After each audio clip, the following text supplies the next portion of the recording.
Hello guys, আমার সামনে দেখেন একটা ইন্ডাকশন চুলা আছে। তো এই ইন্ডাকশন চুলাটার সমস্যা হচ্ছে বোর্ডটা। এই যে বোর্ডটা দেখছেন, এই বোর্ডের কিন্তু একটা আইসি আছে। এই আইসিটা নষ্ট হয়ে গেছে। তো এই আইসিটা মার্কেটে পাওয়া যায় না, এটা হচ্ছে প্রোগ্রামিং আইসি, মাইক্রো কন্ট্রোলার আইসি। তো এই বোর্ডটা টোটালে বাদ যাচ্ছে। তো পুনরায় আমি একটা বাজার থেকে একটা নতুন বোর্ড কিনে আনে এখন আমি কিন্তু এইখানে সেট আপ দিব। তো দেখেন এখানে ম্যাচিং করানোর জন্য কিন্তু খুব একটা ভালো পরিবেশ আছে, এখানে ম্যাচিং হয়ে যাবে। তো প্রথমত আমি এটাকে খুলে নিব।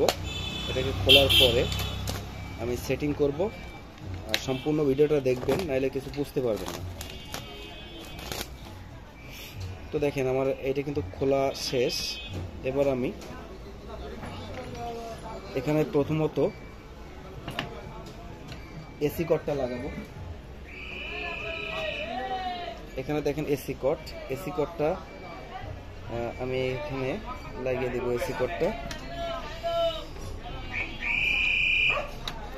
এসি কর্ডটা লাগালাম। লাগানোর পরে এখানে দেখেন আমার কয়েলের যে কানেকশনটা আছে, এই কয়েলের কানেকশনটা আমি এখানে করব। এই কয়েলের কানেকশনটা এখানে করব।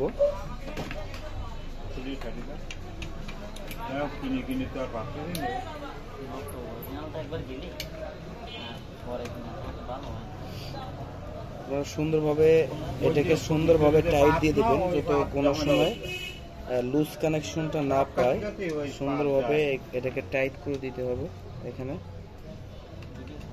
লুজ কানেকশন পেলে এখানে অনেক সমস্যা দেখা দেয়। এখানে দেখেন, এখানে ফ্যানের যে কানেকশনটা, এখানে কিন্তু আমাদের সবকিছু এখানে ইন্ডিকেট করা রয়েছে। এখানে আছে 12 ভোল্ট ফ্যান, এখানে আছে 18 ভোল্ট ফ্যান।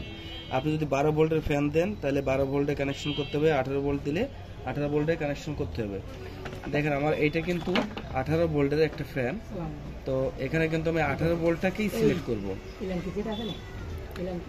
এখানেই 18 ভোল্টে সিলেক্ট করব। সিলেক্ট করার পরে এখানে দেখেন আমার একটা সেন্সরের একটা লাইন আছে, কানেকশন জেনারেটরের মতো একটা দেখেন সেন্সর আছে এখানে।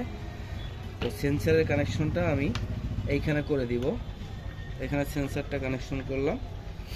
করার পরে একটা মজার জিনিস আছে, দেখেন এখানে কিন্তু এক্সট্রা একটা কিবোর্ড দেওয়া হয়েছে, দেখছেন? এখানে একটা কিপ্যাড। এই কিপ্যাডে কিন্তু আপনি সব কাজ করতে পারেন। তো এখানে আমি এই কিপ্যাডটাকে ঠিক এইখানে কানেকশন করে দিব। এইখানে কানেকশন করে দেব। কানেকশন করে দেওয়ার পরে এবার আমি এসিতে ইনপুট করব। প্রথমত আমরা সিরিজ লাইনটা ব্যবহার করব। সিরিজ লাইনটা ব্যবহার করছি। ব্যবহার করে দেখেন আমার এখানে কিন্তু কানেকশনটা চলে এসেছে, সম্পূর্ণরূপে কানেকশনটা ক্লিয়ার। এখানে দেখেন অন, এটা কিছু অন করছি। অন করার পরে বিভিন্ন ধরনের সিস্টেম এখানে দেওয়া রয়েছে। এটা আমি যখন ফ্যানটা চালু হয়ে গেছে, তার মানে সম্পূর্ণরূপে আমার এই ডিভাইসটা রেডি হয়ে গেছে। তো এই ডিভাইসটাকে রেডি করতে গেলে এখানে আপনি এখানে দেখেন, এখানে কিন্তু এটাকে সেট করে দিতে পারেন। এখানে সেট করে দিলে কিন্তু আঠা দিয়ে, এর সাথে কিন্তু একটা স্টিকার দিয়ে দিয়েছে আঠার জন্য, এটাকে দিয়ে এইখানে সেট করে দিতে পারবেন। আগের মতো সুন্দর চলবে।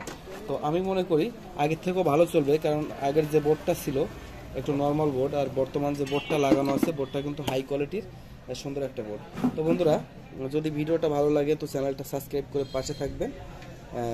ধন্যবাদ সবাইকে, ভালো থাকবেন, সুস্থ থাকবেন।